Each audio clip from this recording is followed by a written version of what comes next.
But the problem is, as we get older, the number of mitochondria in each cell just drops. And the ability, their function, ability to generate energy, it also drops as well. So the efficiency and the number in each cell drops like crazy. And of course, this has been tied clearly to this age-related vitality loss. Well, you know, we're in the 21st century and we have some amazing technology now. I want to show you something more exciting than just the textbook knowledge of mitochondria.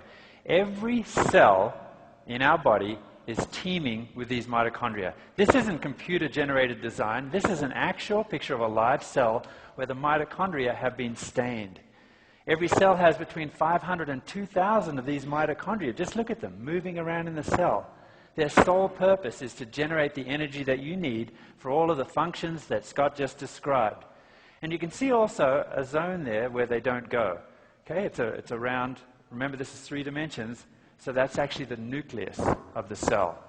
It's forbidden to all other subcellular particles except a special part, and Scott will talk about that in a minute. So, if you look inside that nucleus, let me back up. As we look at the mitochondria, we're trying to understand why. Why is it that their functional ability and the number decline? To understand that, you need to understand what controls the mitochondria. And what controls the mitochondria is found in the center of the cell, that no man's land that Mark mentioned. And it's called the nucleus. So within the nucleus, you can see something called a chromosome. And those chromosomes, those contain the information that drives the cell. Now, if I spread out those chromosomes, you'll find that each of the genes are located within that chromosome. Now, Mark, you have this fun little demonstration that helps better understand. So imagine this is your DNA. It's packed in the cell in these chromosomes, right? This is just the packing of the DNA. That's what you see right up there, marked chromosome. As that unwinds, then basically what you see is the strand of DNA. Along the DNA, it's divided into compartments or sections called genes. So I'm not sure if you can see here, but I have a red gene and a blue gene. Can you see that? Each of those genes is the pattern, the code, for a particular protein. So the green gene is going to encode for a certain protein. Maybe it's for the cell wall of the mitochondria. So it's producing these proteins that end up as building blocks for the mitochondria.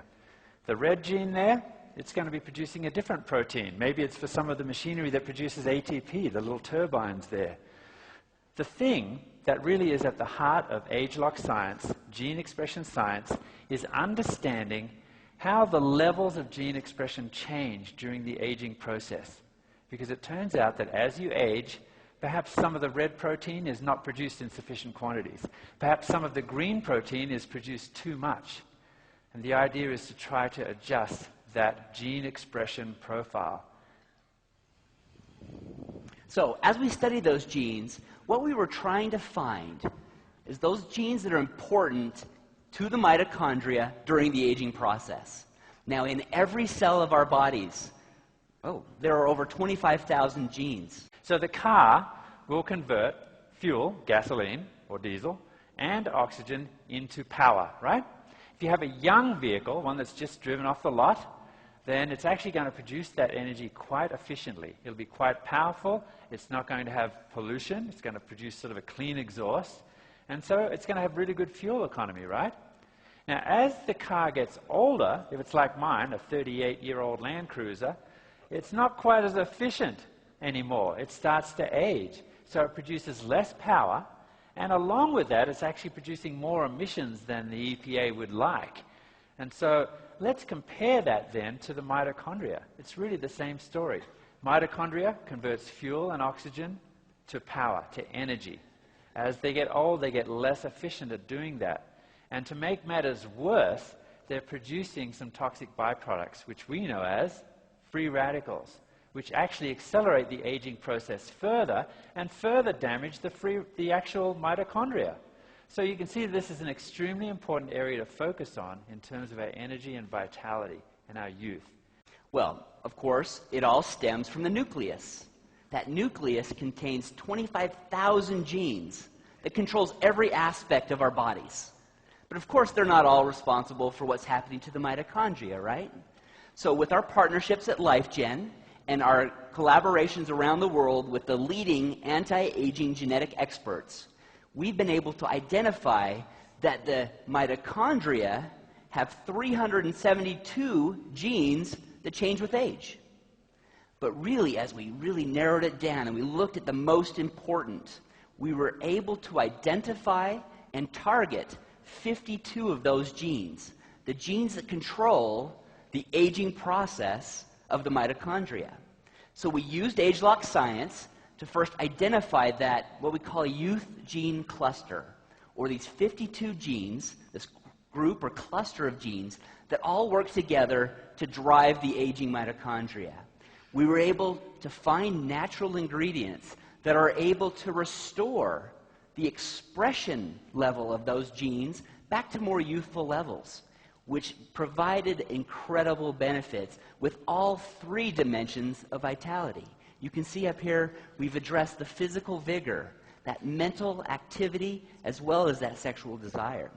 Let's try this out on some real living creatures. So we designed an experiment that Scott would like to share with you right now that really surprised even us in terms of its extent. Now this was just a fantastic, just a fascinating, this is what makes science so much fun for us. We were testing these new vitality ingredients on animals. Now, of course, we have to do that for safety purposes. Now, we treat them just like you would your household pet. The animals aren't harmed in any way. They're housed in safe, clean facilities.